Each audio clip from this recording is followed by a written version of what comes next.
Bueno, buenas tardes a todos y todas. Empezamos otra promoción de Sucursal, año 2025.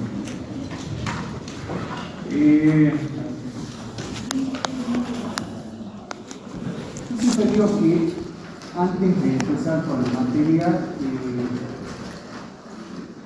tratemos de empatizar. ¿Sí? Ustedes, nosotros también, no solamente yo, sino los otros dos colegas con los cuales damos la materia. En primer término, decir cuáles son las condiciones del cursado, las condiciones para la promoción de la materia, qué requisitos deben complementar, etc. Bueno, lo estamos para una instancia inmediata. En primer término, invitarlos. Obligar, si los padres no lo pueden obligar a estudiar, no es la obligación de ninguna manera. Invitarlos, esta es una materia más. Todas las demás materias es un paso más. Ustedes anhelan algo, esperan, porque incluyen una etapa de formación para obtener el título y este es el objetivo. ¿A qué los invitamos? A que se interesen, a que esto sea dinámico, a que todos podamos sacar, yo siempre digo que todos los años saco algo positivo. ¿De qué?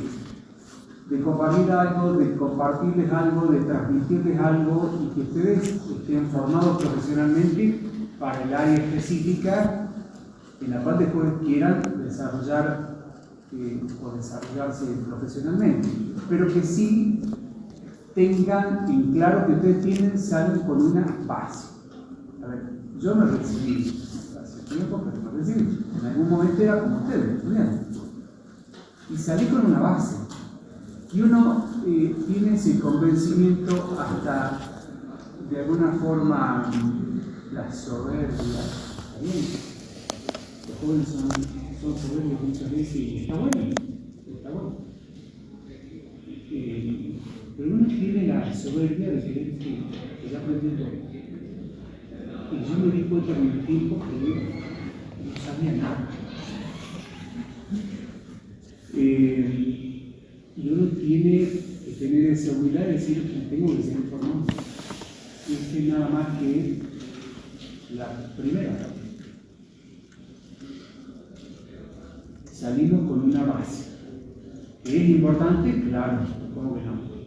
5 años de formación, 6 años de formación, X cantidad de exigencias, de cumplimientos, de requisitos, de materias de promoción, materias de gimnasio, de materias que nos va bien y otras que tuvieron que volver a rendirlas eventualmente. Pero bueno, es una etapa de formación profesional. Como digo yo, base. Es la base. Yo me recibí con una base. Después, bueno, producto de inquietud, ese espíritu de investigación, o como ustedes quieran llamarle, hice algunas otras cosas, cursos, posgrados y todo lo demás, con lo cual uno, bueno, y si ustedes me preguntan, y dígame, ¿usted aprendió, ya puede decir que aprendió todos los días me doy cuenta que no sé algo, y que hay algo nuevo para aprender? A ver. Ese espíritu espero mantenerlo algún tiempo más. No sé cuánto más, pero algún tiempo más. Así que esta invitación para que esto sea dinámico. A ver, yo no pretendo que ninguno salga acá especialista en concurso, no es el objetivo. Es que tengan en claro nociones básicas. Pero a la misma vez, una vez más, digamos que pasamos por un estado económico en cuanto a las empresas, los negocios, el comercio, la industria, bueno, complicado. Digo complicado porque vemos a diario, digamos, empresas que despiden personal o que hay disminución de personal o reducción de ese personal, empresas que facturan menos, hay una caída de la actividad económica. ¿Es así o no? O ustedes creen que no? ¿Sí? Sí. ¿Por qué? Hay poco consumo, digamos, el tema del ajuste, digamos, afecta al consumo de las familias, que son a la larga los que compran cosas a la empresa y generan la ganancia. ¿Comparten todos esta mirada? ¿O acá es válido pensar distinto o completamente distinto, ¿no? Porque sí que está todo bárbaro, está todo bien. Yo simplemente retransmito algunos indicadores económicos. Yo no soy economista. Yo transmito lo que leo o lo que más o menos me informa. ¿Alguien que diga lo contrario o que piense que es diferente? No. Podemos decir que más o menos algunos piensan de manera similar. No digo que estén todos de acuerdo, pero sí. Bueno, esta materia trata en mayor parte, y es el objetivo que ustedes puedan manejar, algunas cuestiones que tienen que ver con las crisis. La posibilidad de que alguien que no tiene esa capacidad o espalda de afrontar una crisis por determinado tiempo y que llegue eventualmente a una situación de incumplimiento en el pago a los acreedores, va a provocar o va a generar que este sujeto, persona humana, persona física, en el sentido del código, o persona jurídica, bueno, haga algún o recurra a algún mecanismo de reestructuración. Este mecanismo de reestructuración no está en cualquier aislado, así en cualquier lugar aisladamente. Hay una ley, hay una norma, que es la ley de concurso, que es lo que nosotros vamos a tratar de desentrañar, profundizar, estudiar, y bueno, vamos a sacar todo lo positivo de esto que permite sostener las empresas en el tiempo. Ahora, también es cierto que hay determinadas políticas de Estado que pueden contribuir a paliar las situaciones de crisis o no. Hoy por hoy, digamos, desde el Estado pareciera que hay más una situación de dejar todo libre al mercado, digamos, a lo que es la oferta y la demanda, y esto puede contribuir a complicar la situación de las empresas. Frente a otras situaciones donde hay un Estado a lo mejor más presente, más paternalista, para decirlo de alguna forma, donde pretende proteger ciertas situaciones, ¿sí?, que pueden presentarse. Bueno, hoy por hoy pareciera que esto del juego de la oferta y la demanda se hace más visible, ¿sí?, o estaría más visible desde la política económica, digamos, implementada por el gobierno nacional. Por otro lado, hay otra parte del programa que tiene que ver más con instrumentos de crédito. Fíjense, ¿no? O sea, por un lado hablamos de situaciones de crisis y por otro lado hablamos de crédito, que pareciera que está en contraposición a lo que es la crisis, ¿sí?, en la cual no hay crédito.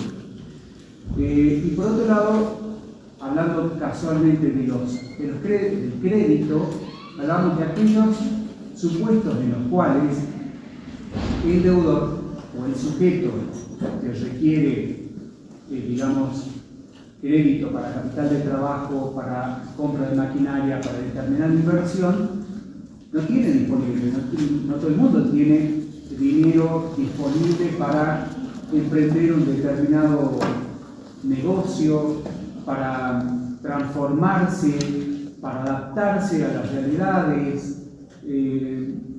Si yo les dijera, a ver, esta es una empresa, no sé, textil, cualquiera, ¿no? Para colmo, no es propia de nuestra localía, aunque sí, digamos, las tejedurías del norte, en cuanto a ponchos o, digamos, pullovers de lana, cosas por el estilo. digamos que industrialmente, masivamente, no es propio de estas latitudes. Pero si yo me dijera industria textil, ¿cómo es la situación hoy? ¿Qué me dirían ustedes? Está sufriendo competencia porque hay personas que traen ropa del exterior a un bajo precio. Bien. Esto es lo que está pasando, ¿sí? O sea, somos un país hoy caro para nosotros mismos, ¿no? Y para los de afuera, también por eso ha caído de forma significativa el turismo, industria limpia, como dice. Y esto repercute sensiblemente en la actividad económica, particularmente de industria textil. La importación de ropa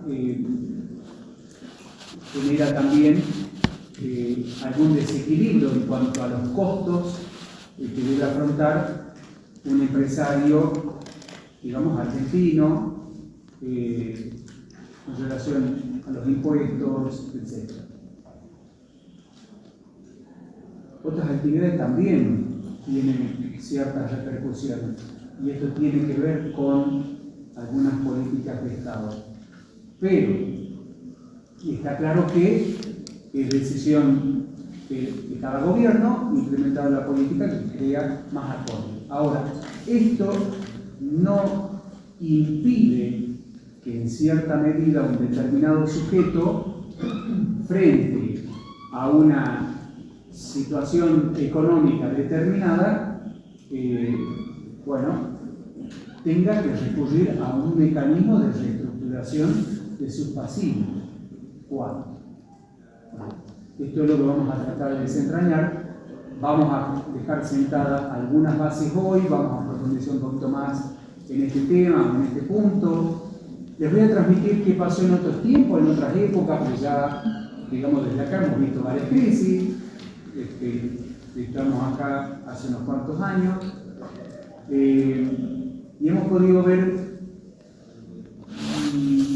qué es o cómo se ha ido adaptando el empresario argentino, qué es lo que hay, a dónde o qué es lo que tenemos que recurrir para tratar de lograr, de paliar determinada situación económica.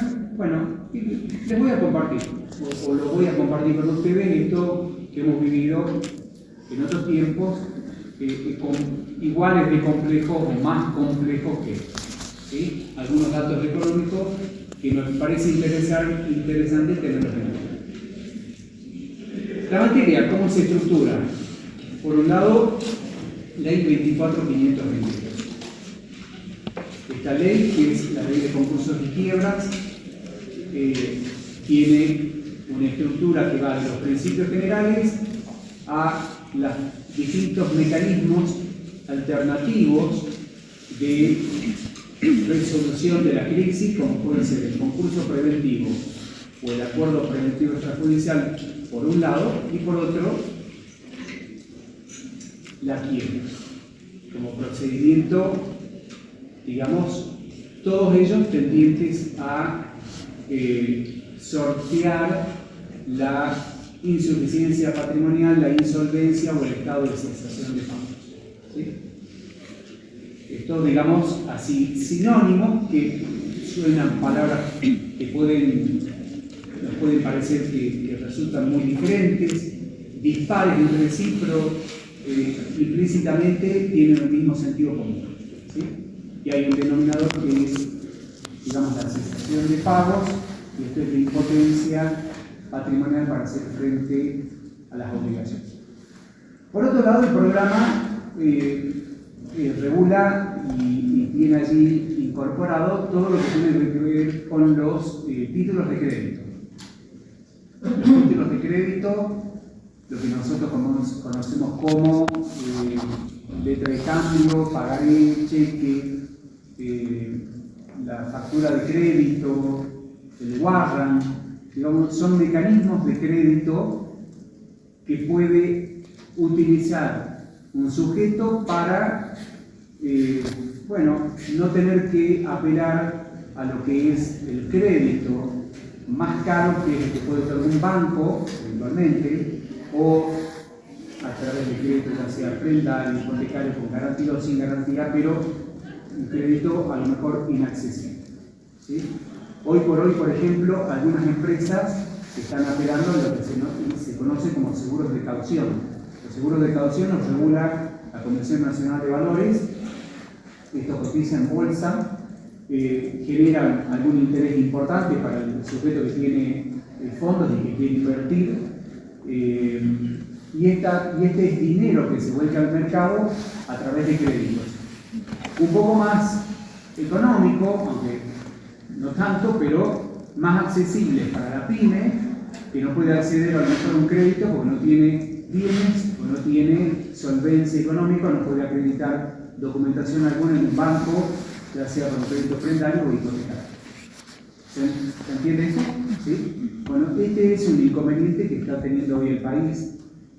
Bueno, no ha sido muy distinto 2024, 2023, 2022. En los últimos años el acceso al crédito es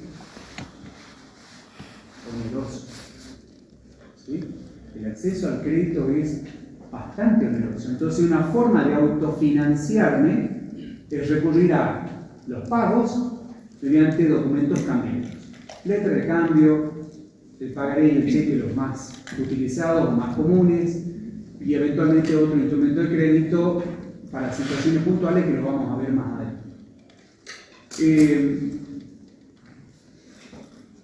Cada unidad del programa tiene dos partes. Una parte dedicada a títulos de crédito, otra parte dedicada a la ley concursal o ley de concursos de vivienda. ¿Sí? Se reparten, digamos, 50 y 50%, tal como está estructurado el programa, que en definitiva es la ley de concursos y los títulos de créditos en el desarrollo de sus distintas modalidades. Y a la misma vez también las defensas que eventualmente puede poner el deudor frente a una ejecución por parte de un acreedor ante un eventual incumplimiento. Requisitos para la promoción. Punto 1. El cursado 80% de asistencia a clases. Exigencia número 2. Que tengan más de 7 en los 3 parciales que vamos a tomar y en los cuales tenemos dividida la materia. Cuando concluyamos con la quinta unidad, tomaremos un parcial y así con la décima y con la quinta unidad. ¿Sí? Normalmente lo que hacemos es un parcial que es teórico-práctico. Las clases pretendemos que sean dinámicas, pretendemos también un interés activo por parte de ustedes. Hay algo que se ha implementado desde el Ministerio de Educación ahora, que son los créditos académicos que se van a poner en marcha a partir del 2026. En estos créditos académicos se pretende que el alumno esté menos o con menor presencia efectiva en clase y que también, cuando digo menor, no quiere decir que no tengan clase, ¿sí? Sino que tengan algunas horas dedicadas específicamente al estudio de cada materia a través de trabajos prácticos, elaboración de alguna tesina, de algún trabajo final o particularmente a través de algún estudio de caso. Van a ver que en la materia, a medida que vamos avanzando, les vamos a ir dando una serie de precedentes porque ¿qué es lo que hace la justicia? ¿O qué hacen los jueces? Tratar de compatibilizar el derecho positivo, que es el derecho escrito, con lo que es el ideal de justicia. ¿Sí? Ustedes saben que en la Constitución Nacional tenemos algunos principios rectores, y llámenle ustedes defensa en juicio, legalidad, justicia, educación, salud, etc. Bueno, ese ideal de justicia distributiva, de alguna forma los jueces la implementan, la plasman en sentencia. qué es lo que el legislador quiso decir con esta norma, qué es lo que el legislador pretendió decir con aquella otra, qué es lo que debe interpretarse en relación a bienes personales o a ganancias o a liquidación en el pago del IVA o exenciones impositivas. Estos criterios de interpretación nos sirven para poder entrever cuando hay una norma que a lo mejor no resulta del todo clara, bueno, qué es lo que los jueces el día de mañana o cómo fallarían una determinada situación que se les presente frente a alguien que haga algún tipo de norma. A medida que vamos desarrollando el programa, vamos a ir transmitiéndoles o dándoles algunos fallos para que ustedes los lean, después los compartimos en clase, los comentamos, bueno, quienes han cursado otros años la materia saben cuál es esta dinámica, ¿sí? Para los que la cursan por primera vez, sepan que este es el criterio que vamos a implementar y no va a ser diferente a otros años. Creemos que es la mejor forma para que ustedes comprendan acabadamente cómo funcionan algunos institutos, en particular, sobre todo la ley de concursos y lo que tiene que ver con los títulos de crédito. Bibliografía.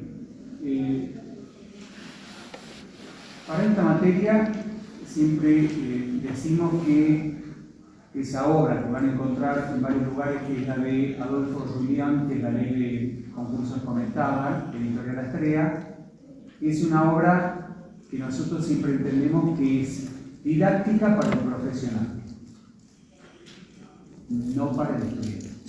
¿Por qué? Porque le falta mucha integración en cuanto a desarrollo. Adolfo Ruilián, que ha sido miembro de la ONU en insolvencia internacional, una persona sumamente destacada, ex miembro de la Cámara de Comercio de Rosario, y una persona reconocida como catedrático en el país y en el extranjero, ha hecho una obra práctica para los profesionales. O sea, cuando uno quiere así rápidamente ver qué decía el artículo 78 en el comentario, o el 79 o el 65 en relación a tal tema puntualmente o específicamente, bueno, recurre a ese comentario breve, escueto, con algún otro fallo precedente y punto, porque es para así refrescar, insisto, velozmente. Ahora, no tiene un desarrollo como manual. Esto quiero aclararlo porque muchos tienen la obra de Ruilián, insisto, aclaro, no quite mal, está perfecto. Pero también les quiero decir o hacer esta advertencia para alguien que eventualmente quiera comprar la ley de comentario de Ruilián o que quiera recurrir a ella para hacer algún tipo de comentario. Ahora, estamos en la época, digamos, estamos cursando la tercera revolución, ¿no? ¿Sabían eso? O la cuarta, no sé. En la época de la inteligencia artificial, el que recurra a algún tipo de comentario, le quiero advertir que ya hemos detectado en distintas oportunidades, llamémosle en clase o eventualmente en exámenes, que apelan a esto de a ver qué opina IA. Llamémosle ChatGPT, Gemini y cuanta cosa más. Imprecisiones por doquier.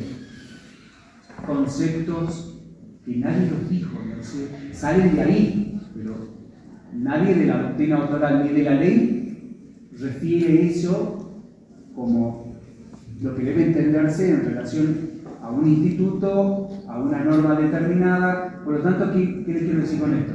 Hay imprecisión absoluta. Entonces, apelemos a la bibliografía que tienen disponible. Está la ley comentada de Marcelo Gebhardt, que ha sido decano de la Facultad de Derecho, bueno, es una persona con muchos años de experiencia, tratadista, hace tiempo atrás tenía, digamos, una obra comentada con Carlos Santiago Fassi, producto de la muerte fácil, que es esa obra prácticamente en forma personal. 2 tomos que estén en biblioteca, salvo con algunas modificaciones que se habían hecho, porque no sé si actualizaron ese libro en biblioteca con las reformas de los años 2008, 2011 y posteriores. Creo que no está la reforma o la actualización con la reforma del Código Civil y Comercial de 2015. Muy poquita o muy breve, que sí tiene las últimas ediciones de ese libro. ¿Sí? Digo esto para que lo tengan presente. Otras obras, vamos a mencionar, digamos, otra bibliografía que hay en relación particularmente a la cuestión de concursos y quiebras. Está la obra comentada de Julio César Rivera, Instituciones de Derecho Concursal, la obra del autor de la ley de concursos, o coautor con Julio César Rivera, que es Daniel Roque Víctoro, actualmente el director de la IGJ, que es la Inspección General de Justicia de la Ciudad Autónoma de Buenos Aires, y que es la ley de concurso comentada.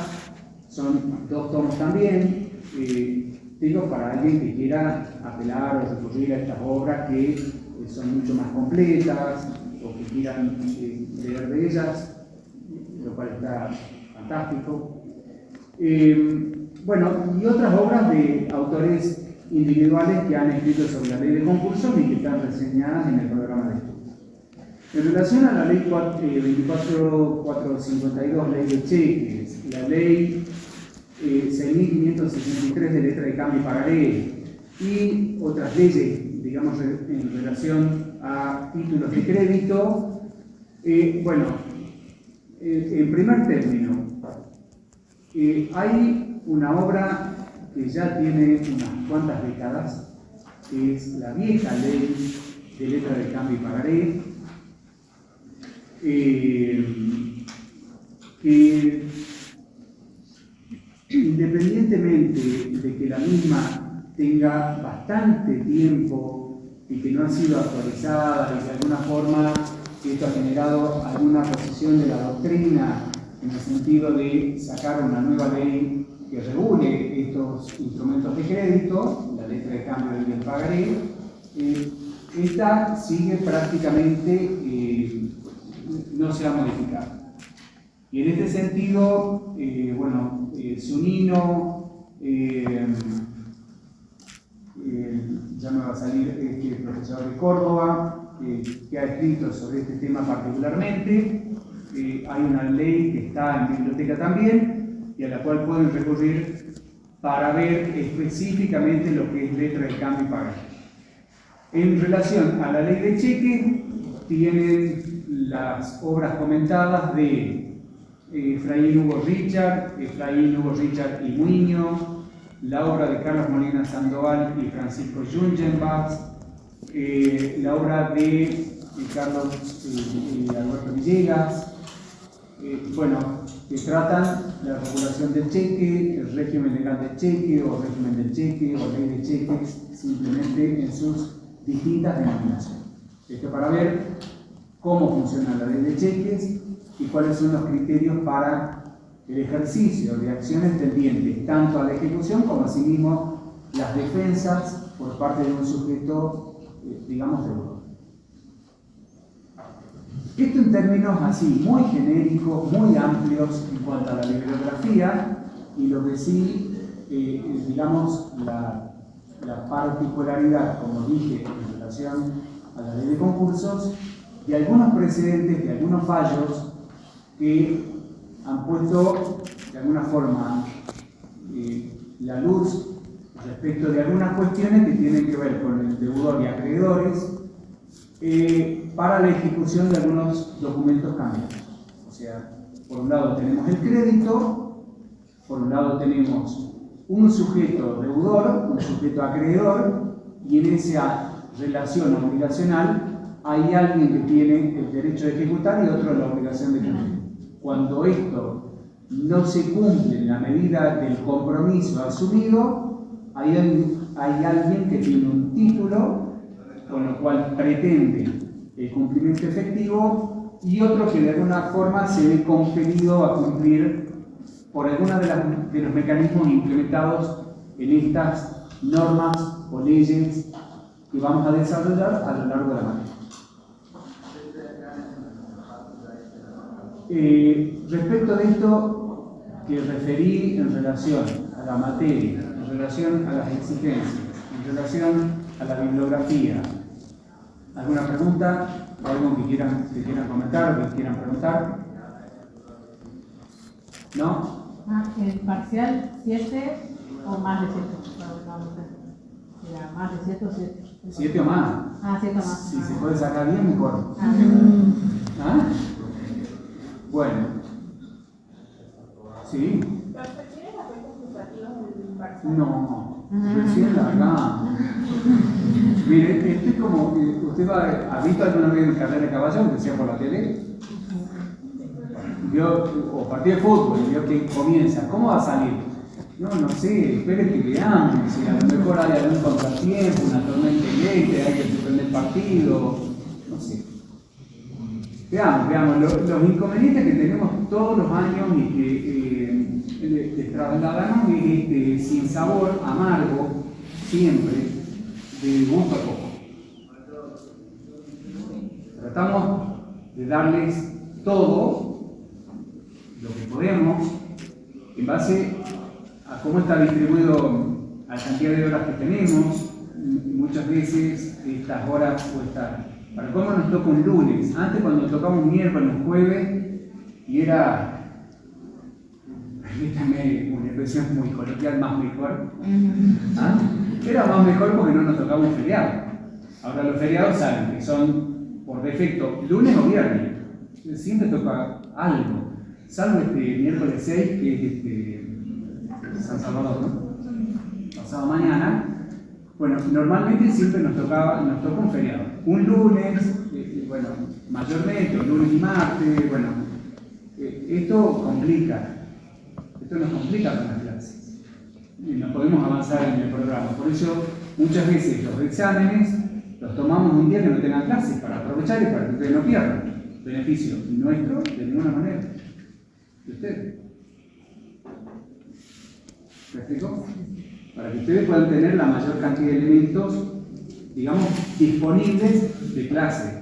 Siempre digo, para los que cursaron, para los que cursan por primera vez, aprovechenos en todo el sentido de preguntar de todas las inquietudes que tengan respecto a la bibliografía, de lo que a lo mejor eventualmente no entiendan, de lo que quieran preguntar y que les sirva al compañero o a alguien que está estudiando la materia para rendirla y que le va a servir al resto, ya sea que la rinda o que simplemente la curse, es aclarar conceptos.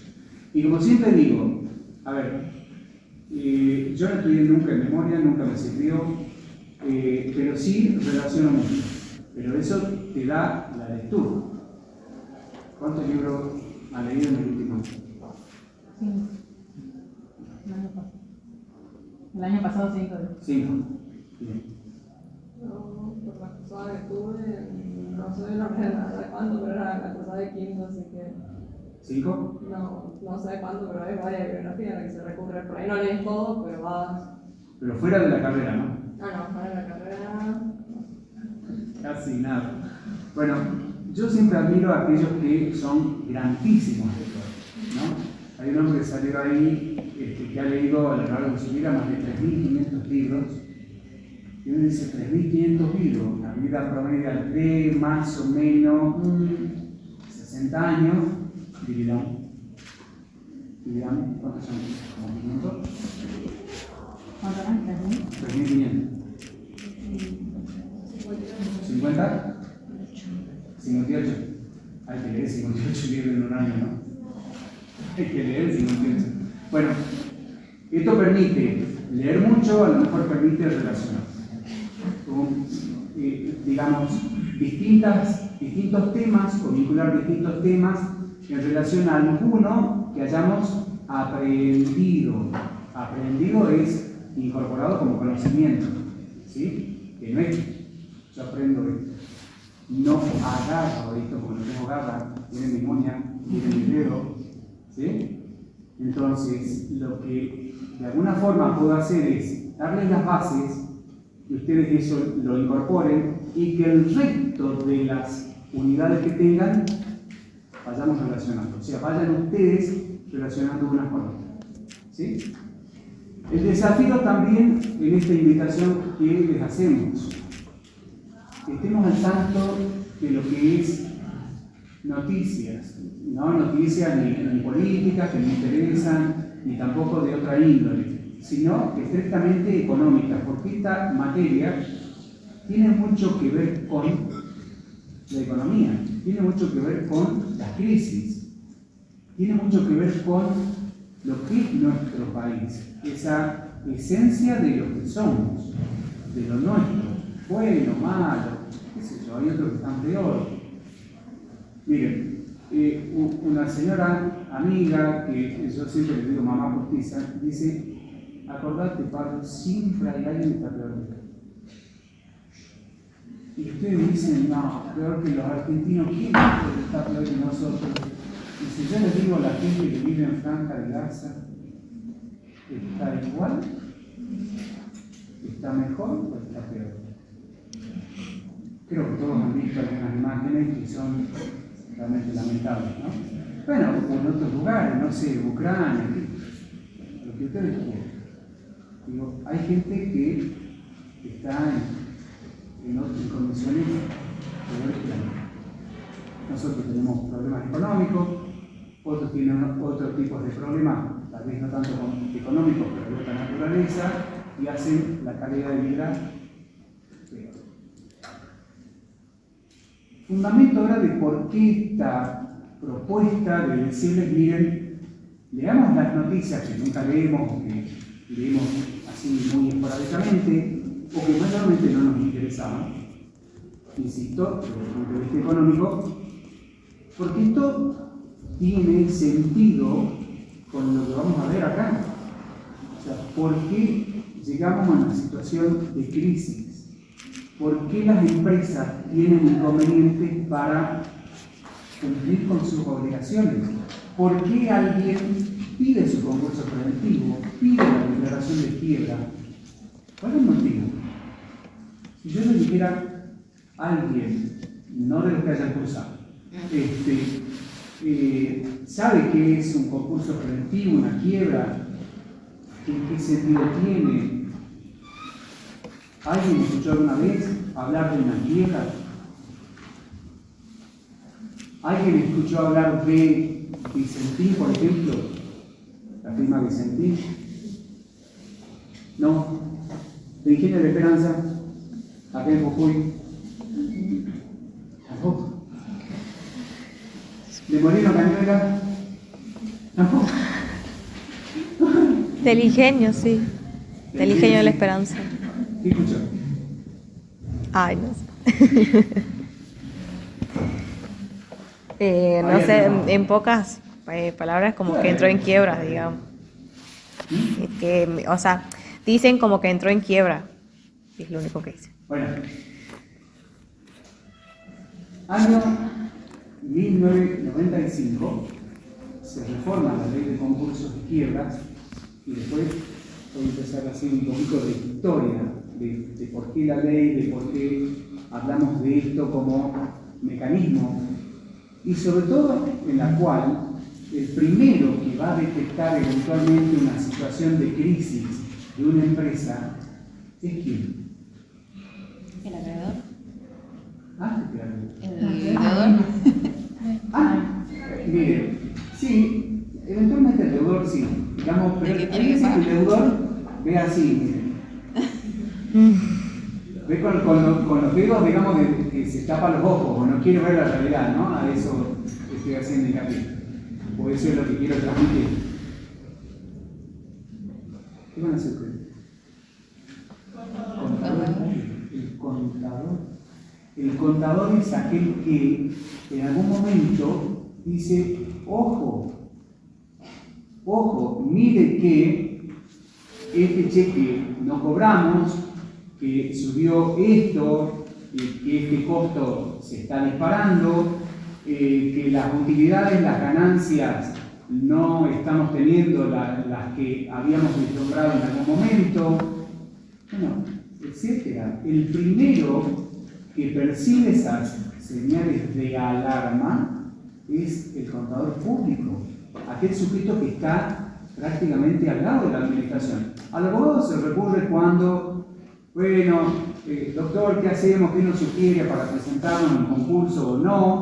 O veamos qué es lo que podemos hacer de acá en adelante. ¿Qué pagamos? ¿Qué consecuencias tenemos? No, mire, no deje de pagar porque tal cosa. No deje de cumplir con estos compromisos porque tal otra. Ejecución fiscal. A los trabajadores no, porque se los va a poner en contra. Si los trabajadores de alguna forma boicotean, esto de boicot entre comillas, por supuesto, porque usted no les paga y no va a seguir produciendo, no va a seguir generando recursos, esto va a disminuir las ventas. Bueno, es una cadena, ¿sí? ¿Qué pagar, qué no pagar y cómo aplazar y eventualmente cómo negociar es denominador común y es patrimonio casi en exclusividad de lo que es el derecho concursal?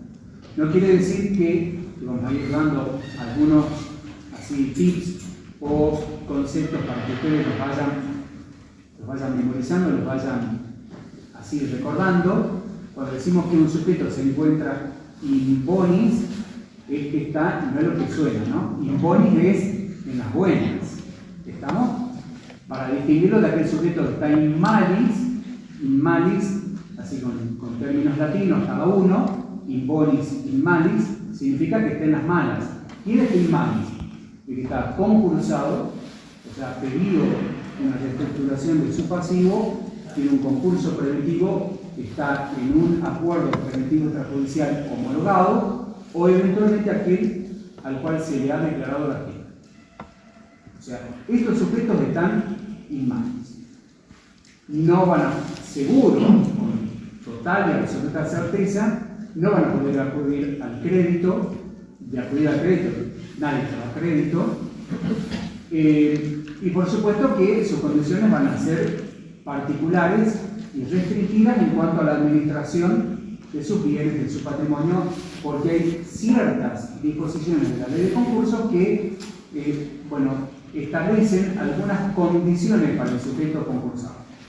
Distinto es la persona humana o jurídica in bonis, que tiene la libre administración de su patrimonio, que no tiene ningún inconveniente, que puede recurrir al crédito que eventualmente quiera y que tiene todas las posibilidades de negociación, pero para eso también tiene que tener capacidad económica, de la cual carece un sujeto que eventualmente está pasando por una eventual situación de crisis.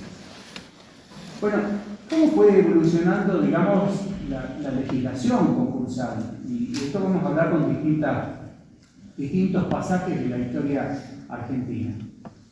Bueno, allá en el tiempo el Código de Comercio regulaba pero muy poquito la cuestión de los, no del concurso preventivo, sino de la quiebra, que era el único instrumento que tenía y al cual accedía únicamente aquel sujeto que no podía administrar su patrimonio. Recuerden ustedes que el Código de Leyes Acevedo, primero el Código de Comercio en 1863, posteriormente el Código Civil de Bellas Artes en 1869.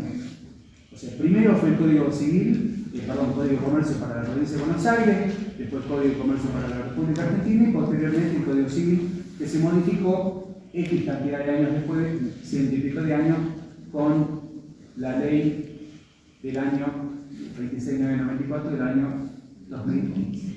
¿Sí? El Código de Comercio regulaba una quiebra, básica, casi muy estructural, referida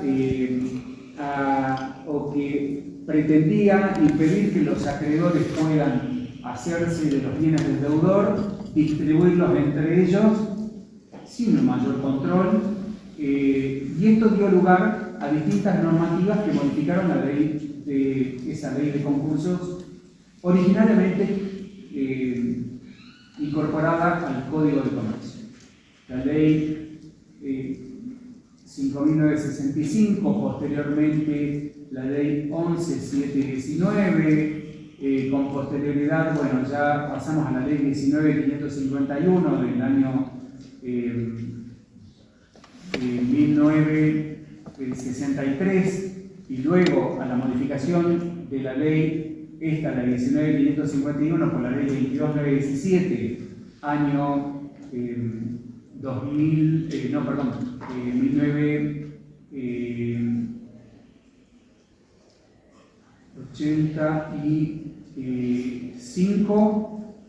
82, perdón, y posteriormente la ley 24.522 en el año 1995, y las posteriores que después vamos a analizar un poquito en detalle, han ido modificando una ley de quiebras que prácticamente estaba destinada a la venta y liquidación de los activos, a una mucho más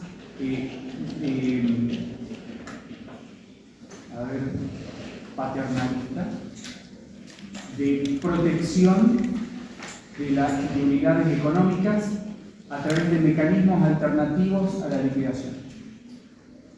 Ninguna quiebra, escuchen bien esto como dato, a lo largo de todas las regulaciones de quiebra que hemos tenido y de experiencia, no solamente la propia, sino la extranjera, ninguna ley de quiebras ha dado satisfacción absoluta a los acreedores. Siempre las leyes de concurso, de alguna forma, tienen implícitamente algo de insatisfacción, algo de perjuicio. La distribución de la insolvencia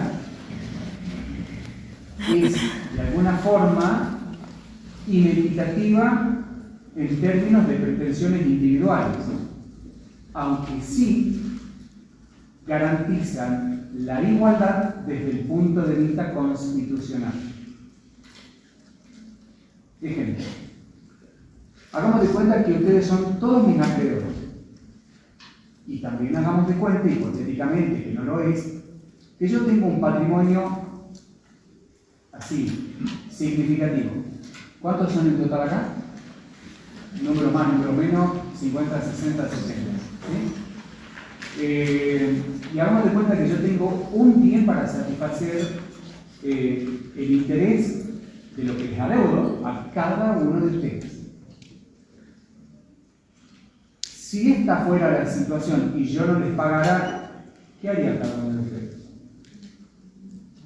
Supongamos que cada uno tiene un título de crédito, un contrato, algo que no cumplí, una obligación de hacer, un compromiso, etcétera, o me han facilitado un préstamo.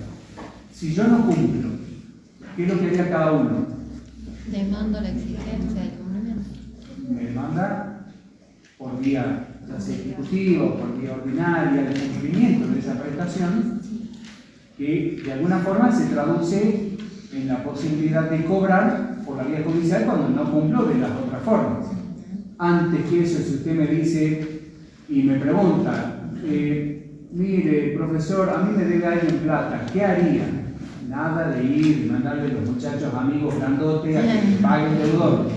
No, ni tampoco ir ¿ah? Justicia por mano propia. Por mano propia tampoco. Eso desapareció allá con los romanos y en nuestra legislación nacional, a través de la Constitución Nacional, donde no existe más la presión por deudas.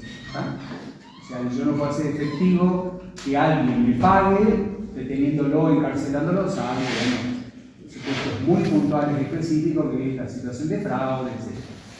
Pero si yo quiero cobrar una creencia, iré, y para eso está la justicia. Salgamos de por mano propia, de la ejecución a título personal, o voy a tratar de cobrarme mandando los amigos grandotes, y voy a hacer una presentación judicial. Esa presentación judicial pretende, ya sea por alguno de los mecanismos que tienen implementados los códigos procesales, o algunas normas como estas que regulan la letra de cambio del pagar del cheque, bueno, la ejecución rápida y expedita, en el caso de estos últimos, del crédito. ¿Sí? Hay alguien que es acreedor, ustedes, y alguien que es deudor, en este caso yo que me pongo como. Ahora, esto no genera mayores inconvenientes cuando, insisto, para cada uno de ustedes hay un bien. Nadie, digamos, se conmovería mayormente en decir, bueno, yo no voy a cobrar, qué difícil que es cobrar, o que potencialmente puede ser comprometido que cobre, porque tengo una expectativa, bueno, que me garantiza la percepción de mi crédito. Incluso con intereses, compensatorios, eventualmente punitorios, hubieran sido acordados, digamos, allí en el acuerdo. Ahora, les pongo otra situación. Tengo un solo bien y a cada santo le debo una vela. ¿Saben lo que quiero decir con esto coloquialmente, no es cierto? Sí. Metafóricamente. Debo a cada uno de ustedes una suma significativa, donde ustedes ya en conjunto dicen, no, acá ya se complica, no vamos a cobrar íntegramente el crédito. ¿Sí? Es muy difícil de cobrar, porque hay un solo bien. Me podrán matar, pero sigue habiendo un solo bien. No hay más que uno. ¿Qué es lo que podemos hacer frente a esa situación? Bueno, si cada uno ejecute individualmente la creencia, prior in tempore potere in iure, o sea, primero en el tiempo, primero en el derecho. Sí. Pero ¿qué pasaría si van todos a la misma vez respecto de ese bien? Esto, que es una normativa que suele tener cierta prevalencia para un sujeto inboni. ¿Qué es inboni? Que está bien. En las buenas. En las buenas. En las buenas. Recuerden, in bonis, in malis. ¿Así se llama, verdad? Está más claro, ¿no? En las buenas, en las malas. En las malas, que está quebrado, concursado, fallido, etcétera, que esté en las malas. En las buenas, yo, ustedes. Ninguno está con un proceso concursal, bueno, por lo menos yo, no, ustedes no sé, pero ustedes si no le deben a cada santo una vela, seguramente que pueden tener una que otra deuda manejada, o probablemente manejada. Decimos esto porque esto del sujeto in bonis tiene una connotación diferente o muy diferente para quienes firman. El que esté in bonis, al cual le pueden ejecutar los bienes, si ese bien, en el último ejemplo, no serviría para cubrir la expectativa de todos los acreedores, se ejecuta y se liquida a prorrata. Hagamos de cuenta que todos ustedes tienen un crédito exactamente igual, que eventualmente no tienen un privilegio y que de alguna forma están, bueno, hay un término en latín que se denomina pari passu. Pari passu significa en paridad de condiciones o en igualdad de condiciones. Esto de alguna forma es el espíritu de la ley de concursos. Después vamos a ver que no fuera exactamente así como lo acabo de plantear, pero para que entendamos por qué la ley de concursos trata de regular algunas situaciones en las cuales no existiría paridad o igualdad entre todos. Miren, voy a poner un ejemplo. Hay muchos más, pero con uno creo que grafico o resumo todos. Hagamos de cuenta acá que el compañero tiene un crédito, ese crédito es privilegiado. Esto es, el crédito respecto del único bien que tengo, que es un automóvil, tiene una prenda. O si es un inmueble, tiene una hipoteca. Y el compañero tiene esa hipoteca en su haber. Ha pedido la verificación de créditos, ha sido reconocido como tal, y por lo tanto tiene esa capacidad y poder de ejecutar ese bien, por lo cual saldría del patrimonio, o por lo menos la mayor parte de él. ¿Cómo cobra el resto? El resto cobra por rata. Doy esto como ejemplo para que vean que de alguna forma la igualdad es en relación a los que quedan en una posición de iguales, pero en un concurso preventivo. Si fuera en una ejecución individual, cobra él y a lo mejor el asesor, digamos, de la entidad financiera, él como entidad financiera y otro más, y el resto de los acreedores no cobran nada. ¿Sí? En el caso del sujeto invoice. En el sujeto in malis, y volvamos al ejemplo tal vez más claro, de que ninguno tiene privilegio, todos quedan en igualdad de condiciones. Todos pueden eventualmente cobrar en una misma situación par y paso. ¿Sí? O sea, se divide bien y después la prorrata en base al crédito que cada uno tenga, que no van a ser exactamente todos iguales, porque esa hipótesis del laboratorio que todos tengan exactamente el mismo monto, digamos que no se da casi nunca. Entonces, sí par y paso, que es en proporción al crédito que cada uno tenga. ¿Qué ha pasado en este país, digamos, en los últimos 50, 60 años? Vuelvo a insistir con algo, lo tenemos presente. El objetivo no es hablar de política, sino de economía. Y cómo esto ha impactado y cómo también ha conducido y ha llevado a que la ley de concursos sea modificada en distintas oportunidades. No es lo mismo la economía de allá de la década del 30 que la economía hoy, 2025, casi prácticamente 100 años después. Cuando digo década del 30 y 1930. 100 años de historia. ¿Cómo ha cambiado esto en 100 años de historia? Hemos pasado de una economía allá en el 30, y ustedes después lo pueden recabar, digamos, como dicen en México, googlear, papá Dios Google lo sabe todo. Bueno, ahí googleen un poco. Y de alguna forma hemos pasado de un estado absolutamente alejado de la actividad económica, ¿sí?, a un estado emprendedor. Y hablando ya del 30,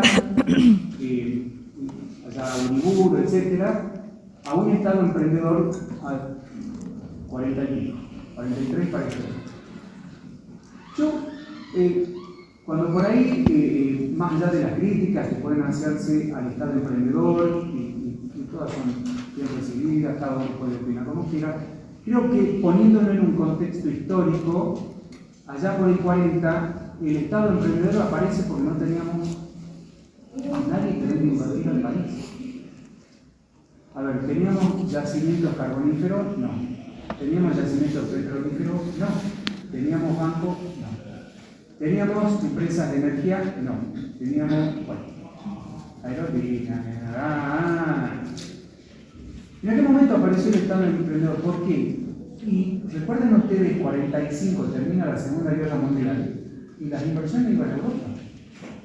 Había que reconstruir una Europa devastada, destruida, y no solamente Alemania, Polonia, Ucrania, Rusia y un montón de países más, sino el resto de la órbita de países en los cuales se concentró mayormente la guerra y la destrucción de ciudades. París, los países alemanes, los distintos estados alemanes, etc. Por lo tanto, ¿quién venía a este país? ¿Quién quería venir a este país a invertir? Bueno, apareció el Estado. Apareció el Estado. Y el Estado vino de alguna forma a invertir y a generar a través de las empresas, por eso se habla del Estado emprendedor, en distintas actividades económicas en las cuales los particulares no tenían mayormente interés. Cuando hablo de los particulares, hablo de los nacionales o los de afuera que podrían haber invertido y que no lo hicieron. Bueno, de ese estado así paternalista, emprendedor, se pasó en algún momento, allá en la década del 80, a una apertura económica en la cual no nos fue bien, porque es una apertura económica que terminó en una crisis. La crisis económica profunda con varios años de recesión, con varios años de inflación y de hiperinflación, yo les quiero recordar algo a ustedes que, digamos en general, sobre todo jóvenes,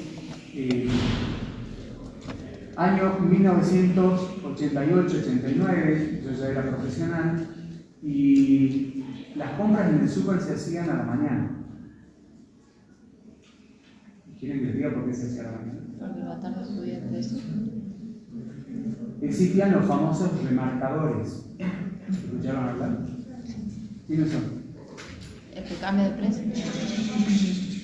Pero no son las tiqueteras, las... Bueno, sí. Sí. ¿Saben lo que Sí. quiero decir, no? Entonces, cada producto, ejemplo, ¿no? Este vaso. No, voy a tirar el agua. Ahí la voy a encontrar. Cada producto, hagamos de cuenta que un paquete de galletas, lo que ustedes quieran, tenía un ticket acá, 2, 3, 4, 5, 6, 7, y el precio era el último. O sea, uno tenía que ir encima a hacer un estudio a ver cuál era el último precio.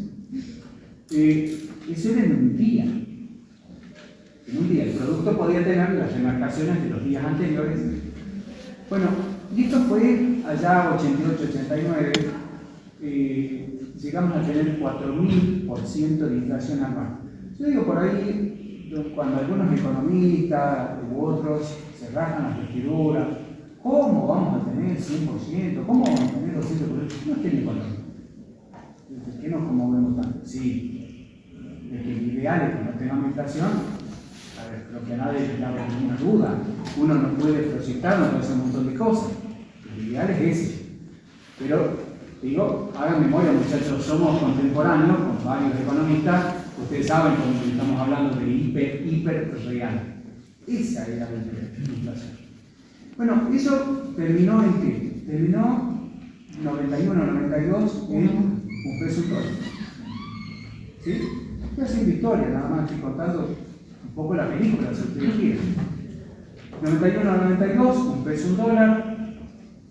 Se estabilizó la economía, recuerden ustedes lo podrán ver en los libros, Domingo Cabal, etc., ministro de Economía de aquel entonces, Carlos Menem, presidente, y bueno, se logró que los precios se mantuvieran durante mucho tiempo. Yo siempre cuento que, por ejemplo, no es lo que podemos ver ahora, por eso tampoco hay el acceso al crédito prácticamente. No sé si han visto ustedes, han leído algo, pero pareciera como que no existe aún, o hay mucha dificultad para acceder al crédito. Y en aquel entonces uno podía acceder a un crédito hipotecario con una tasa anual del 11%. 11%. Tarea para el hogar, investiguemos un poquito, anoten todos, ¿no? Para la clase que viene, cuánto es la tasa de interés para un crédito hipotecario y ofrendarlo en cualquier entidad financiera, lo pueden investigar, ya sea a través de esa persona en alguna entidad financiera o lo ven por internet. Y a la misma vez, ¿cuánto pagaba un plazo fijo? ¿Cuánto pagaba hoy un plazo fijo un banco? Hoy, 34, 33, 30 y no sé qué, ¿sí? Bajó, estuvo un poquito más abajo, 26, 28, y bueno, producto de estos últimos días, el dólar, ya saben ustedes a qué me refiero, bueno, volvió a subir la tasa de interés. ¿Para qué? Para que la gente se desinterese, digamos, de la compra de dólares y invierta o haga alguna apuesta a los precios. Un plazo fijo pagaba en aquel entonces 5 anual. Esto es lo que se paga en el mundo. Normalmente esto es normal. Cuando digo esto, digo allá, ¿no? 90. Eso era más o menos normal. A pesar de que no era ideal, porque ustedes si sacan un crédito en España, en Italia, en Francia, en Alemania, van a pagar una tasa de interés de un 3, 3,5, 4, 5 el más caro. ¿Sí? ¿Me siguen?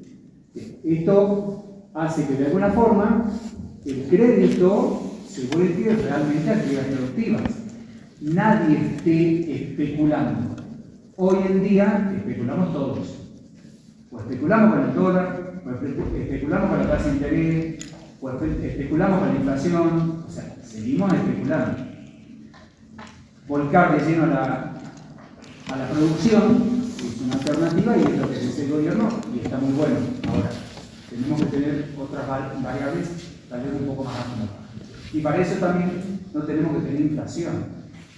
Yo siempre les recordaba, en algún momento alguien que me consultó y que estaba en la Cámara de Diputados de la Nación para una reforma de la ley, cómo era para aquel entonces nuestro país.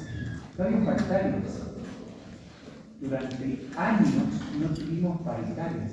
La gente cobró exactamente lo mismo, pero había cero inflación. Un peso o un dólar.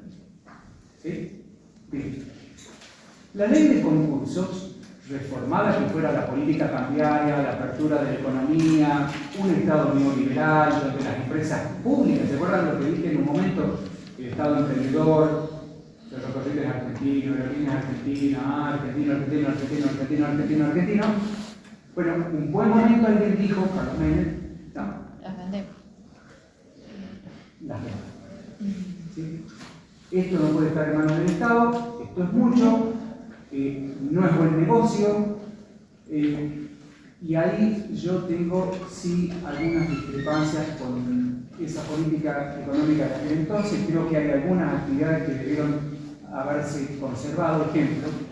Ejemplo, de América del Sur, digo, de México hacia abajo, digo bien, no cuento Estados Unidos, de México hacia abajo. Éramos el país con la línea de ferrocarriles, o sea, con la vía de ferrocarriles más importante de América Latina, de México hacia abajo. ¿Qué permitía eso?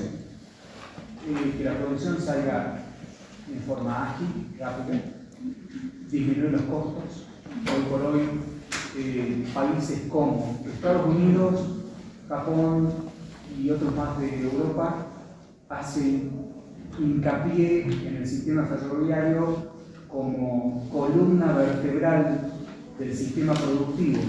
¿Por qué? Porque esto reduce los costos. Porque esto también reduce, ¿vieron esto? Están al tanto de qué es lo que está pasando con Vialidad Nacional. ¿Son las frutas? Disculpa que yo vea. ¿Ah? ¿Son por las frutas? Sí. Y que... ¿Qué? Lo escucho. ¿Alguien escuchó algo respecto a Vialidad Nacional? Que la habían cerrado, la habían pasado a secretaría.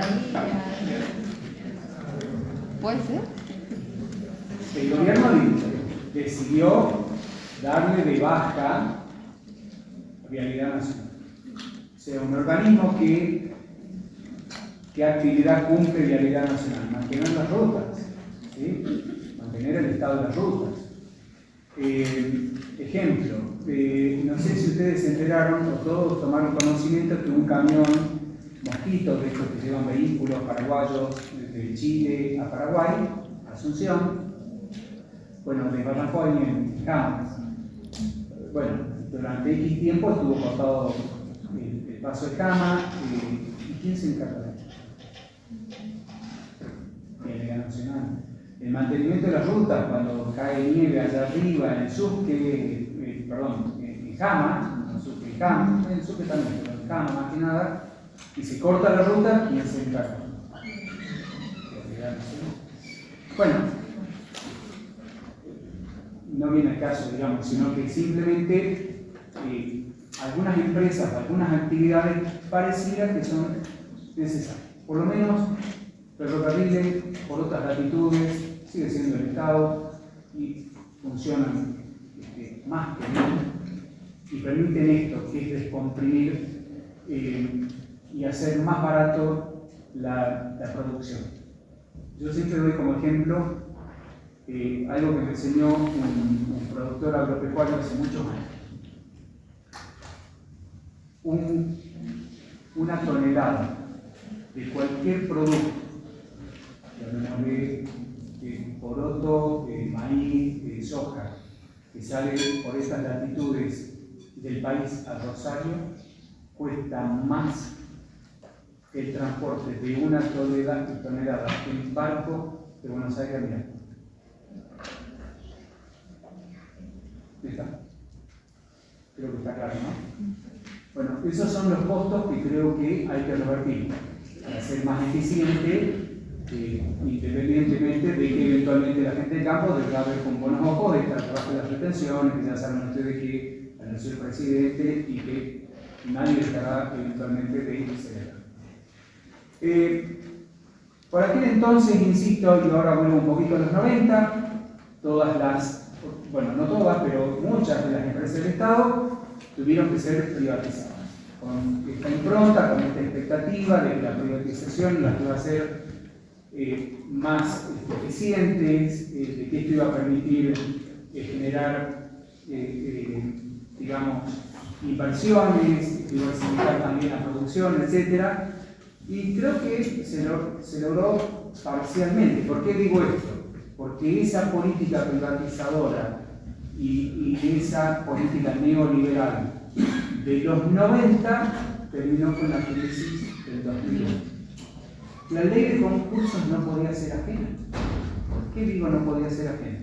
Porque en aquel momento, en 95, se reformó la ley de concursos y en ese momento esto de que el Estado que vendía o que cedía su participación accionaria también tenía que tener eventualmente, que por otras latitudes también lo tiene, la posibilidad de concursarse, la posibilidad de recurrir a un procedimiento de reestructuración de pasivos.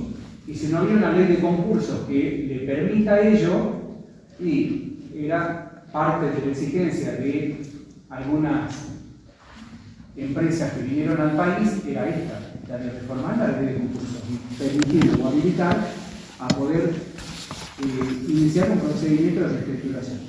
El artículo 2 y el artículo 5 de la ley de concursos se reforman con esta impronta, que pone esta exigencia y este pedido de alguna forma al gobierno de aquel entonces, que era modificar la ley concursal para permitir esto. Bueno, ¿cómo terminó la cosa? Se reformó la ley de concursos, se incorporaron varios institutos propios del derecho norteamericano, algunos son de creación y autoría nacional, como por ejemplo el procedimiento de salvataje del 48, que lo han implementado otras legislaciones. Acá sí hemos innovado y somos así, por así decirlo, originarios.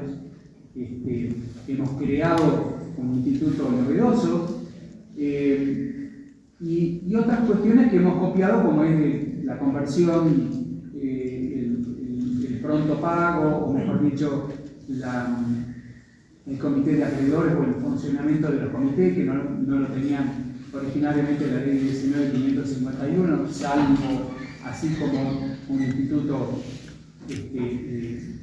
anexo, sin mayor relevancia alguna en el procedimiento de la quiebra o del concurso, y otros institutos más como son el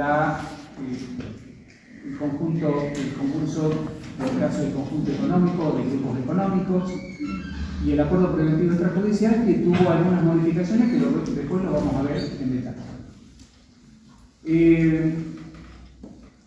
¿Cómo termina la película de aquel momento? 2001. ¿Alguien recuerda qué pasó en el 2001?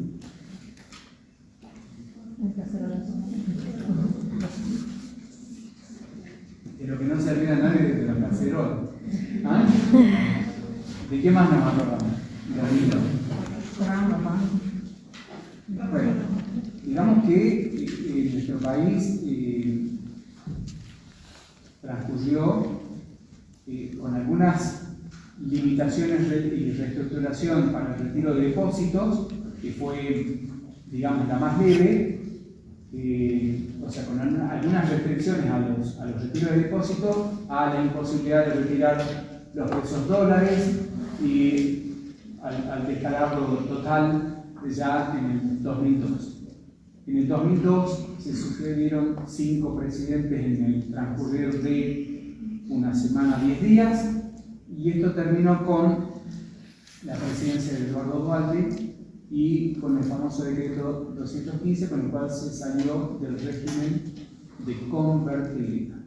¿Sí? La salida de este régimen de convertibilidad permitió y generó, bueno, hasta ese entonces seguíamos con el 1 a 1, sí, la inflación contenida. Recuerden ustedes que les dije, un peso, un dólar, y esto de alguna forma se mantuvo inalterable y una inflación inexistente, porque teníamos una economía dolarizada completamente, pero esto también terminó con otro costado, que es un 27% de desocupación. O sea, la contrapartida de ese costo de tener una inflación contenida completamente y una economía dolarizada, terminó con un 27% de desocupación. Bueno, salimos de ese régimen de convertibilidad, años posteriores, hubo una reactivación económica porque volvimos de nuevo a los orígenes, a producir en el país, a que las empresas se hagan fuertes, a créditos, digamos, para los deudores, sobre todo aquellos que tenían hipotecas o créditos con bancos, con entidades financieras, en particular la gente del agro. Esto empezó con Eduardo Duhalde, continuó con Néstor Kirchner. Estoy hablando allá, año 2003 al 2007, 2008. Eso permitió una recomposición, digamos, de la economía.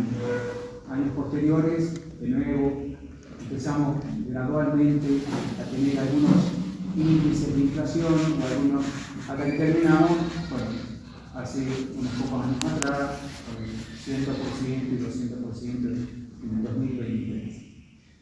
¿Qué quiero decir? Digamos, nuestro país no es ajeno a cómo se han ido produciendo cambios en la política económica y cómo ha impactado esto en las empresas. Yo siempre digo que no debe haber en el mundo algún piloto de tormenta más experimentado que la política. Tiene una capacidad absoluta, no tiene un doctorado, tiene 3 postdoctorados y mención honoris causa allá en la Sorbona en París. El empresario argentino se ha adaptado a todas las variables económicas implementadas, o sea, desde los neoliberales hasta los más, las políticas más ortodoxas, ya sean populares o empresarias, o como ustedes quieran, o paternalistas, pero de alguna forma se ha tenido que ir acomodando. Hasta que, digamos, por cierta tristeza, uno ve algunas noticias, algunos emprendimientos económicos en el país que les piden a los trabajadores para adquirir productos y revenderlos. Pero en el camino hay un grupo de trabajadores que quedan al margen del sistema económico. Por eso trabajadores eventualmente no se reinsertan, o sea, hay beneficios por un lado y hay complicaciones para las empresas por otro. Pero hay otras que no se pueden reestructurar. A ver, díganle al ingenio, acá tenemos 3 ingenios que no son así poca cosa, porque en los volúmenes de producción son importantes para nuestro país, sobre todo para la región y en particular para Jujuy. Pero tenemos 3 ingenios: Ingenio Río Grande, La Mendieta, Ingenio de Esperanza y Ingenio de Ledesma, el más importante. Díganle al ingenio que reconvierta, que reestructure su negocio y la producción. ¿Para hacer qué? ¿Qué haríamos? ¿Qué harían ustedes? Si mañana tienen la posibilidad de asesorar al presidente del directorio o al directorio de cualquiera de estos ingenios, ¿qué le dirían? ¿No me escuchan? ¿Ah? La producción primaria, o sea, de azúcar, de raíz, Sí, está bien, producción primaria, pero así como en producción primaria también les diría, miren, hay otras actividades que tal vez no sean primaria, pero está en la cadena, no sé, ejemplo, a ver, pañales. Pañales. Miren lo que digo, ¿quiénes son madres, quiénes son padres? ¿Nadie? ¿Nadie?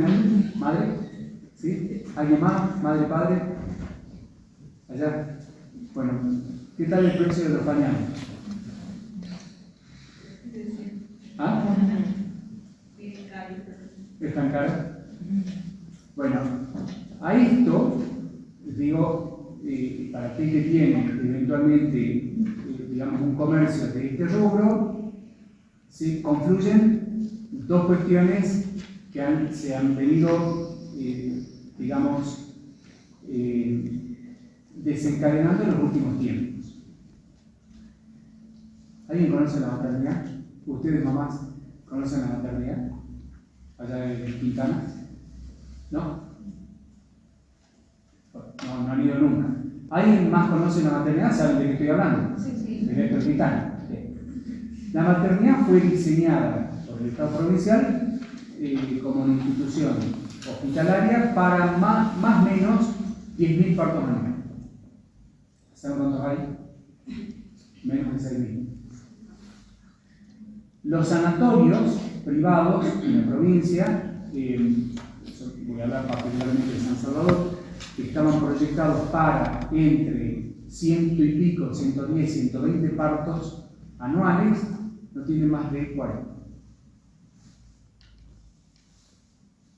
Yo recuerdo, y les juro que tengo muy buena memoria, haber tenido muchas más alumnas madres en años anteriores, y así me remonto unos cuantos abriles, que únicamente ustedes dos señoras para esta comisión de digo esto para que ustedes vean que en esa actividad simplemente hay un doble problema. El producto es caro, los impuestos, los trabajadores, los aportes y contribuciones patronales, más la luz, más el cama, más el teléfono, más el combustible, más no sé cuántas cosas más, hacen que producir sea caro. Bueno, ¿cómo se reestructura ese negocio? Que tal vez no es primario, ¿sí? Tal vez secundario. Bueno, es difícil por ahí en algunas actividades recomponer eso. Pero a la misma vez les voy a dar otro ejemplo. Década del 90. Y vamos a contar de ahí para atrás cómo era la fecha. Ustedes vieron que si yo les preguntara acá de todos los que están presentes, de los varones, ¿cuántos de los varones usan sombrero? Sombrero. Hoy les llamemos gorrito. ¿Saben lo que digo, no? ¿Cuántos usan gorrito? ¿Sí? Sombrero usaba la gente de antes. Mi abuelo usaba sombrero. Encima era pelado y tenía una pelada importante, una calvicie importante. Lo hacía porque tenía problemas de piel y tenía, lo operaron en distintas oportunidades por pequeñas lesiones que tenía en la piel producto del sol. Entonces, permanentemente tenía sombrero. Eso no se usó prácticamente más. Pero un buen día, allá por los 90, reformada la ley de concurso, se compuso una fábrica importantísima, reconocida a nivel nacional e internacional, con sede en este país, de sombreros. Claro. Los sombreros no eran los sombreros panameños. ¿Ah? Quien viaje a Panamá, lo primero que dice, me quiero tener un sombrero. Quien viaje a México, ¿alguno conoce México o ha ido a México? Bueno, el que ha ido a México se ha traído un sombrero. Así como por otras latitudes, que viaja a determinado lugar, se trae algo representativo de ese lugar. Bueno, el sombrero argentino, sí, bárbaro, la calidad de la tela y todo lo demás, muy buenos sombreros, pero la gente dejó de usar sombrero en el mundo. Se compulsó la empresa que fabricaba sombreros. Este es un ejemplo que daba un concursalista, que en paz descanse, Osvaldo Mafía, que tiene una ley de concursos comentada, que ha sido muy crítico de la 24.522, y que de alguna forma daba como ejemplo esto, o sea, una actividad económica que producto del cambio de las costumbres deja de ser útil, deja de ser necesario para la gente. Pañales por ahí creo que es difícil, aunque yo he escuchado de alguna gente que han dejado de comprar pañales, pero porque hemos vuelto a las costumbres más antiguas Lo orgánico, sí. ¿saben lo que quiero decir con este gesto, no? Sí. A lavarlos with hands, con las manos. La gente ha salido de eso, de usar los sombreros, pero para no usarlos nunca más. Bueno, ¿cómo terminó la historia? Terminó en quiebra esa empresa de sombreros. Eventualmente, el que vende pañales pero vende menos, y el que fabrica pañales pero fabrica menos, y tendrá que acomodarse un poco, ajustarse, que de hecho lo están haciendo. Las empresas textiles, miren, las más conocidas, vieron que yo dije al principio este ejemplo de las curtiembres de los telares de acá del norte. Bueno, las empresas más importantes que confeccionan pulóveres, cardigan y qué sé yo, están en Mar del Plata. Las más importantes. Están reduciéndose, están reestructurando, están despidiendo gente. Otras actividades económicas como las textiles, ya no digo de ese sector particularmente, las que elaboran camisas, pantalones y todo lo demás, también. Producto, ¿quién había dicho de la importación de productos? Usted. Bueno, esto también repercute, ¿sí? Y esto hace que modifique el consumidor, diga, bueno, a ver, yo, usted, cualquiera, si se va a comprar una camisa y acá en la esquina X vale 100.000 y la que compro que viene de afuera vale 50, ¿cuál se va a comprar? Eso le pasa a la empresa Blue Milagro, que fabrica termos y como... Muy bien, estaba por hablar de ahora de justamente de eso. Y ahora redució su capacidad productiva porque va a importar de China los termos y de 240 empleados creo que va a pasar a tener 70. Yo hice todo esta, digamos, que dije, voy a contar una película. Cómo estábamos, cómo éramos, cómo seguimos, cómo estuvimos y eventualmente cómo estamos hoy. El año pasado se hizo no sé cuánto ya, ni me acuerdo, creo que era el 12 o el 13, el Congreso Nacional de Derecho. Esto se llevó a cabo en la UBA, la Facultad de Derecho de Buenos Aires. ¿Conocen ustedes? Sí, la UBA.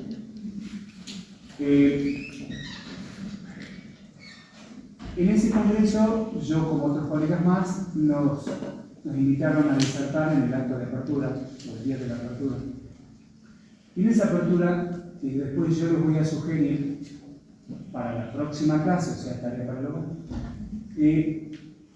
veamos un poquito, estudiemos el caso Metalúrgica Huachipato, así, Huachipato de Chile. ¿Los varones les sonará más Huachipato? ¿Escucharon hablar del Club Deportivo Huachipato en Chile? No dije Colo Colo, no dije... ¿cómo? ¿Ah? ¿Los otros clubes? Colo Colo. ¿Ah? Unión Católica. Bueno, vean ustedes después Metalúrgica Huachipato. No hay club de fútbol, pero hay un club de fútbol que es Huachipato, que es sociedad anónima. No como acá, que son entidades deportivas civiles. Bien. En este congreso yo expuse una situación que de alguna forma anticipaba como factible de que se produzca en el país por este cambio brusco en cuanto a la política económica. No podemos salir de una política, entre comillas, cerrada, que lo era, y a una completamente abierta, permitiendo una libre importación, porque nos podía llegar a pasar lo que se produjo en Chile con Huachipato. ¿Qué es lo que se produjo en Chile? Huachipato era una empresa, ubican todos hacia los árboles, ¿no? Sí. Apalá, ya saben, metalúrgica. ¿Qué es lo que se produjo ahí? Cerró Huachipato, 2.500 trabajadores afuera, y Chile que se quedó sin su principal acería en aceros especiales para su producción nacional. La cuento cortita, después en todo caso la clase que viene debatimos y analizamos un poquito más. ¿Por qué hizo esto Chile? Porque decidió empezar a comprar acero importado. Ese acero importado viene del país asiático, uno de los más importantes de la industria a cual me refiero. Este país asiático, como en esta y en otras actividades, tiene o hace dumping. ¿Alguien sabe lo que es el dumping? Una comida, ¿no? ¿Ah? Una comida, ¿no? Ah, no, ese es un dumpling. Dumping. El dumping es imponer un producto en un mercado por debajo del costo. ¿Pero por qué lo hago? Porque yo tengo interés de reventar el mercado y quedarme como único proveedor de ese producto. Entonces, ¿qué es lo que pasó en Chile? Ahí están llorando los vecinos. ¿Por qué? Porque se quedaron sin Huachipato. Hoy por hoy están pagando un precio del acero, etcétera, muy superior a lo que pagaban en aquel entonces a Huachipato, cuando en aquel entonces Huachipato producía un X valor y entendían que lo que podían importar tenía un valor mucho más. O sea, lo que hace China, porque es de China, ¿no? Lo que importaba, es primero venderte a bajo precio, te rompe la industria y después te lo sube. ¿Así? Eso es el daño. Para eso tenés que tener una empresa que tenga espalda para aguantar X tiempo, una, y dos, otra, un Estado que detrás de cada actividad económica que tiene es socio. O sea, hay alguien que tiene una espalda muy grande. Y hoy por hoy no debemos dejar de reconocer en la segunda economía del mundo, o algunos dicen que es primera al día de hoy, pero no importa, primera, segunda, tercera, cuarta, digamos, una de las economías más importantes del mundo que tiene esta potencial posibilidad de imponer valores a ciertos productos, reventar eventualmente un mercado y quedarse como único proveedor. Cuando se queda como único proveedor, digamos, agarrate la cabina, porque ahí el precio lo impone y al precio que tiene. Queda con un monopolio. Bueno, yo no sé si esto exactamente es lo que está pasando, si estamos viviendo, cada uno debe tener una mirada diferente. Me gustaría que investiguemos un poquito esto, porque el objetivo no es solamente ver también cómo hacemos con una empresa que está en crisis, que está eventualmente en cesación de pagos, que de alguna forma tiene que reestructurar su pasivo, sino también qué podemos aportar en cuanto al análisis que se puede hacer de la situación económica para las empresas locales. ¿Qué podemos sacar en concreto desde acá para algunas actividades económicas? Ejemplo, miren, ahí leía los otros días, atenti, los productores de litio. Alemania acaba de descubrir una forma de producir, ¿sí?, baterías con aire y agua, sin recurrir o apelar al litio como única fuente productora de energía. Estoy hablando para las baterías. El litio, ¿qué precio tiene hoy por hoy? ¿Cuánto sale la tonelada de litio? Les cuento algo. Hasta hace poco tiempo atrás estaban 70 y 80 mil dólares la tonelada.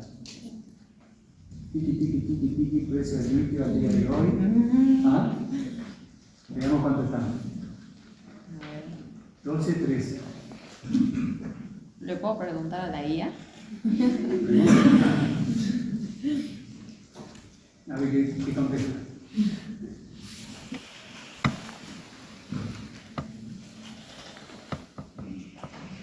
Según la prueba, 12.526, 14. Bueno, yo le quiero por de 2013. Más abajo. Bueno, listo, rondan esos valores.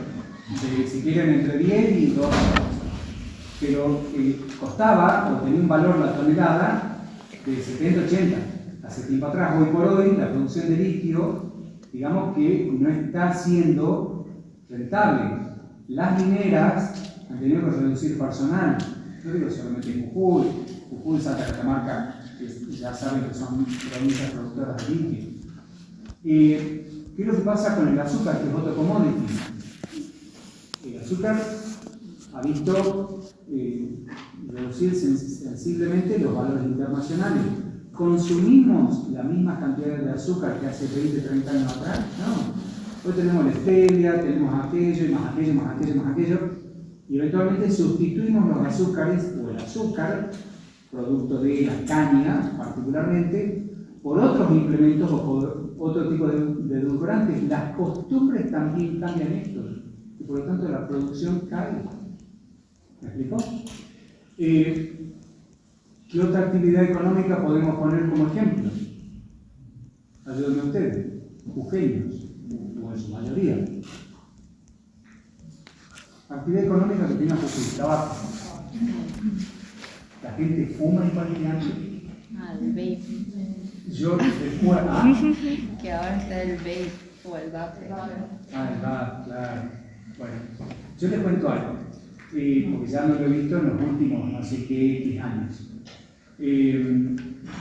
Tiempo atrás, los alumnos, así como de esta clase, me decían, profe, por favor, si puede hacer un pequeño descanso, break, para que salgamos un ratito al patio a fumar.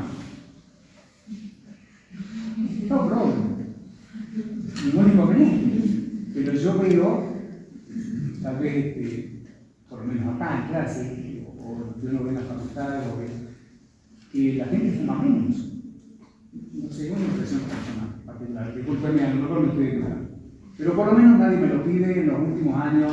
Así, profe, hago un break para que puedan salir a fumar un ratito al patio. Porque ya saben ustedes que acá. Tampoco en el patio. Bueno, no sé, en la calle. Acá decía. Bueno, en algunas latitudes, en otros países, yo he visto que tampoco dejan fumar en la vía pública. Y cuando digo la vía pública, digo ahí, ¿no? En la vereda. Salvo en determinados lugares y sectores que están específicamente habilitados para eso. Bueno, digo, son costumbres, son formas de ver, son reglas que se siguen o que otra gente respeta. Otras actividades económicas, ¿qué más? ¿Qué más producimos? ¿Qué más hacemos en Jujuy?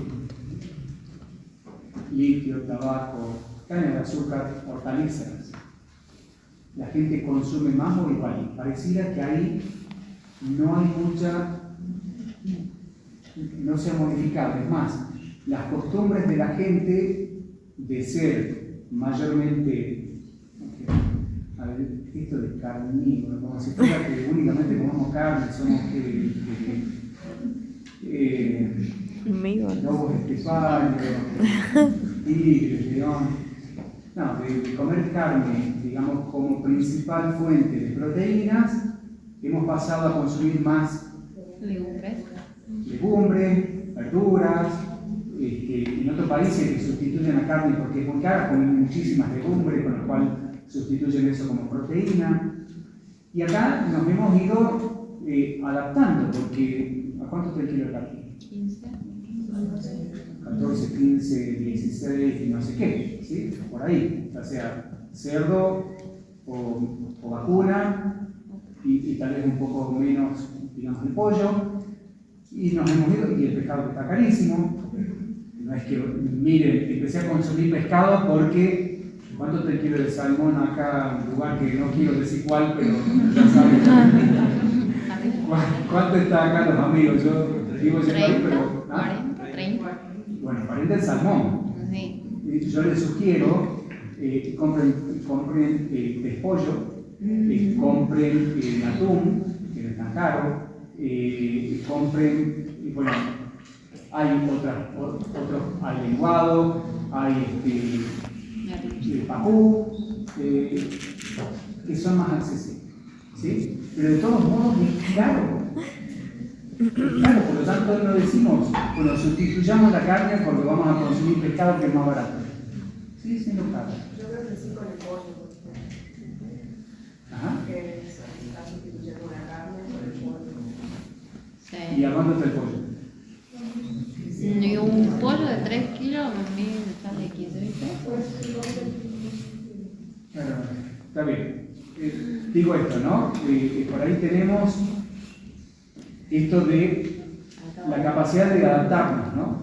De adaptarnos a la situación que nos circunda, que nos rodea o que se nos impone. O sea, si está muy cara la carne, bueno, dejamos de consumir carne, ya saben ustedes que hay un montón de, digamos, de mediciones respecto al consumo de carne, ya saben que estamos, bueno, no quiero decir en picada ni nada, sino que hay menor consumo de carne.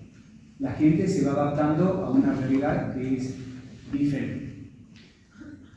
Todo esto nos permite de alguna forma, y otras actividades económicas más, que no vienen al caso, pero sí les pediría, bueno, tengamos muy presente qué es lo que producimos los pequeños, qué es lo que nosotros aportamos, digamos, al mercado, qué es lo que de alguna forma tiene o puede tener alguna rentabilidad, para que también podamos eventualmente ustedes como futuros asesores de empresas anticiparse a estas situaciones eventualmente de crisis que por ahí se pueden revertir, pero hay veces que no se pueden revertir.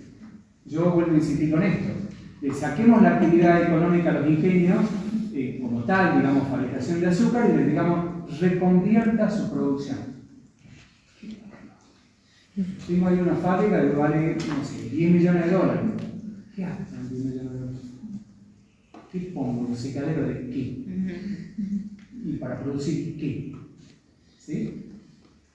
Es muy complejo cuando es fácil, cuando algunas actividades, ejemplo del sombrero, ¿no? De la fábrica de sombreros, que podría haberse reconvertido en otra cosa, podría haber empezado a fabricar otro tipo de cosas de uso con telas, y no lo logró y de alguna forma desapareció.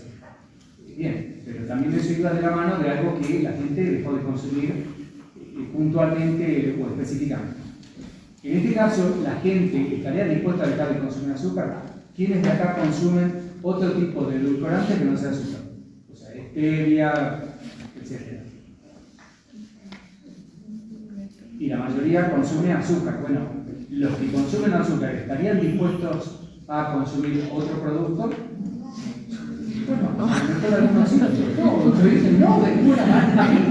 Yo contigo, y yo lo pongo como ejemplo todos los años, me poner hasta que Dios le dé vida y deseo que sea por muchísimos años más, y que tiene, a ver,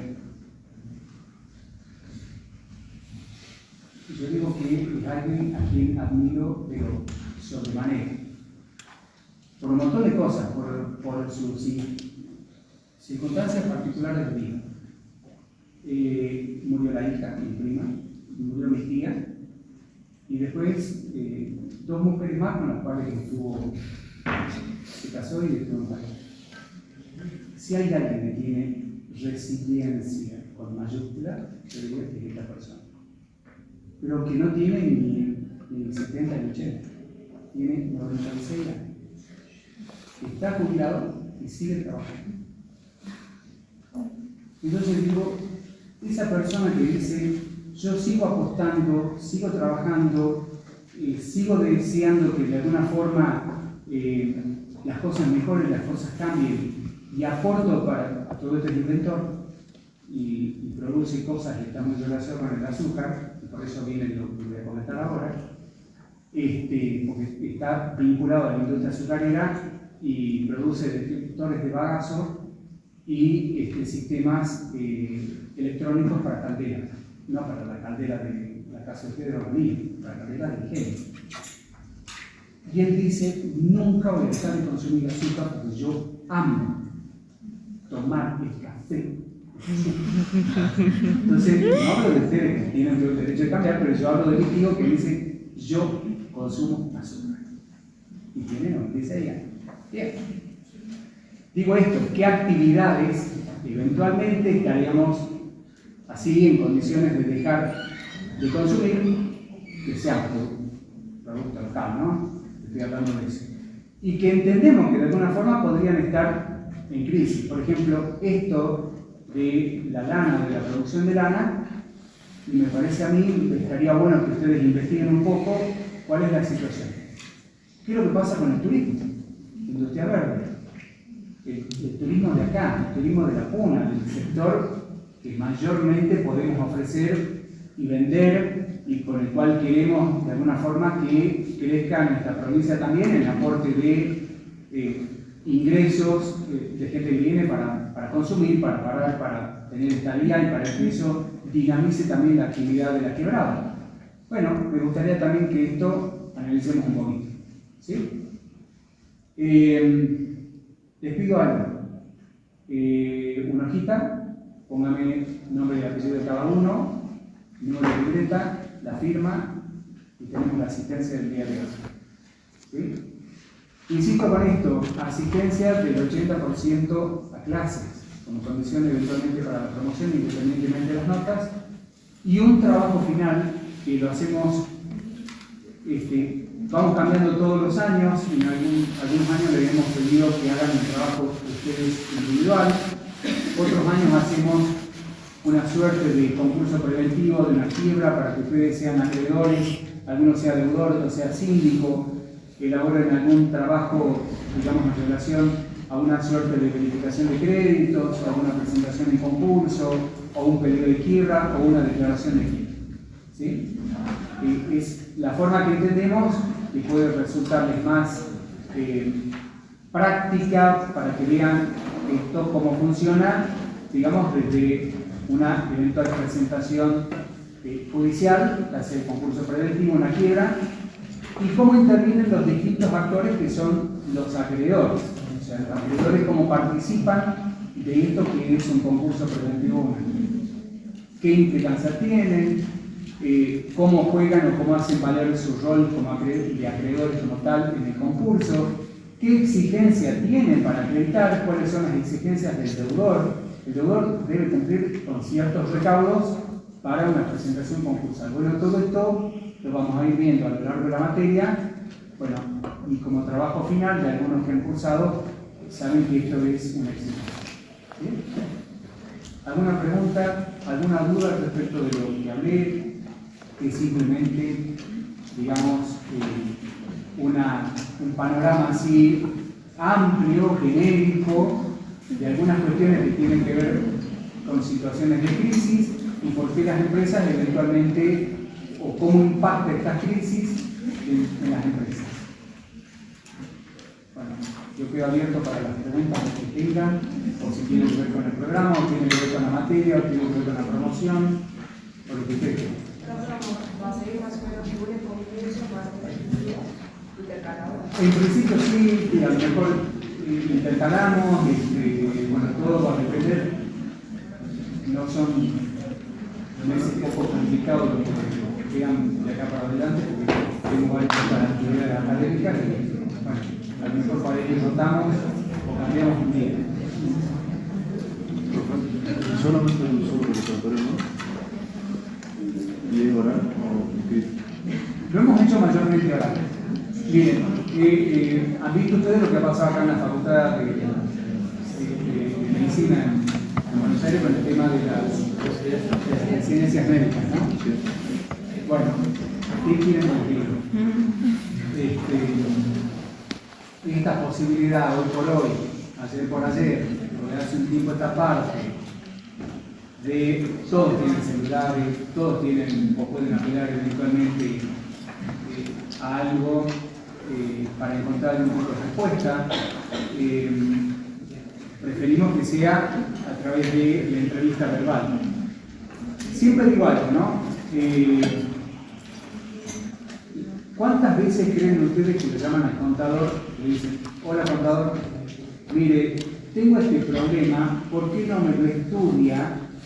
Y usted dígame cuántos días le lleva estudiarlo y después le da una respuesta para ver qué es lo que hace. Pocas.